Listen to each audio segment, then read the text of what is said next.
Bismillahirrahmanirrahim. Assalamualaikum warahmatullahi taala wabarakatuh. Alhamdulillah, bersyukur kepada Allah Subhanahu Wa Taala kerana kita masih lagi dapat meneruskan PDPR kita pada hari ini. Baik, kita akan menyambung tajuk isu-isu perkahwinan di bawah tajuk rujuk. Baik, yang pertama sekali kita pergi kepada pengertian rujuk. Rujuk ialah hak suami untuk kembali menyambung ikatan perkahwinan dengan isterinya yang diceraikannya dalam tempoh iddah. Yang seterusnya, hukum berkenaan dengan rujuk adalah harus, yakni bermaksud suami harus merujuk isterinya dengan syarat dia rujuk pada tempoh iddah, dalam tempoh iddah. Yang seterusnya kita pergi kepada rukun rujuk. Rukun rujuk ada 3. Yang pertama, orang yang merujuk iaitu suami. Dan yang keduanya ialah orang yang dirujuk iaitu isteri, dan yang ketiganya adalah lafaz rujuk iaitu sirah. Terusnya kita pergi kepada syarat-syarat rujuk. Syarat-syarat rujuk kita lihat mengikut rukun yang pertama, iaitu kita lihat dari sudut suami itu sendiri. Syarat dia yang pertama ialah mestilah suami tadi seorang Islam, yang kedua dia adalah seorang yang berakal, dan yang ketiganya dia adalah baligh, dan yang keempatnya adalah kemahuan dirinya sendiri. Maknanya tidak ada paksaan orang untuk menyuruh dia merujuk kepada isterinya.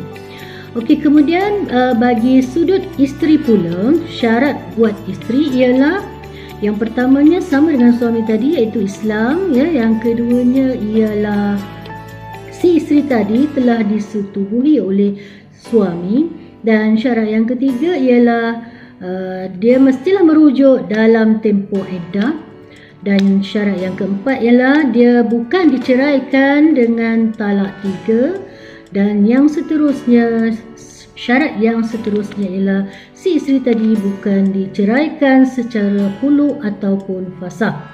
Dari sudut lafaz pula ialah yang pertama sekali ialah lafaz yang digunakan adalah menggunakan lafaz sharih, iaitu seperti suami berkata kepada isterinya, aku rujuk engkau, ataupun dia menggunakan lafaz kinayah, saya ambil awak semula. Itu adalah contoh rujuk.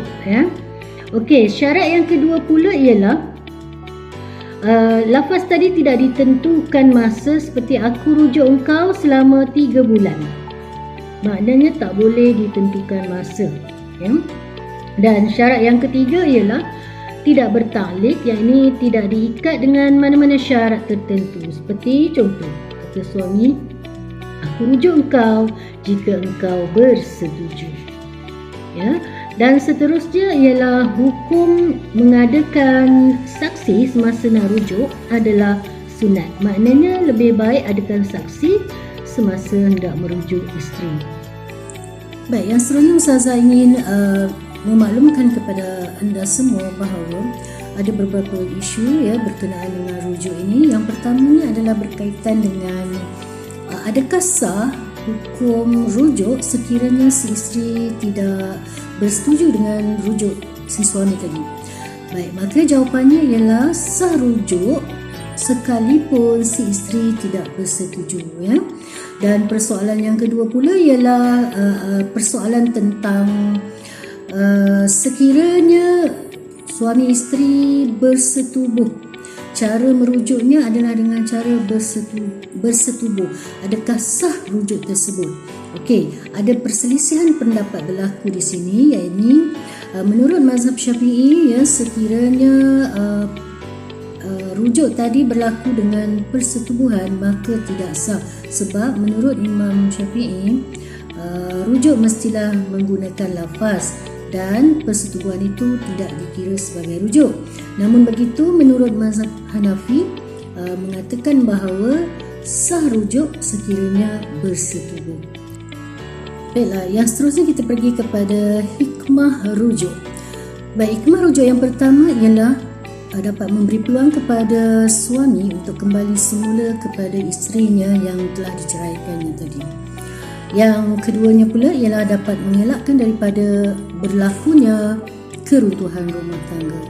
Yang ketiga, suami isteri dapat peluang untuk memperbaiki kelemahan dan kesalahan masing-masing apabila melakukan rujuk. Dan hikmah rujuk yang keempat adalah dapat mengelakkan berlakunya permusuhan dan dendam di antara suami dan isteri. Sekian, wabillahi taufiq wal hidayah. Wassalamualaikum warahmatullahi wabarakatuh.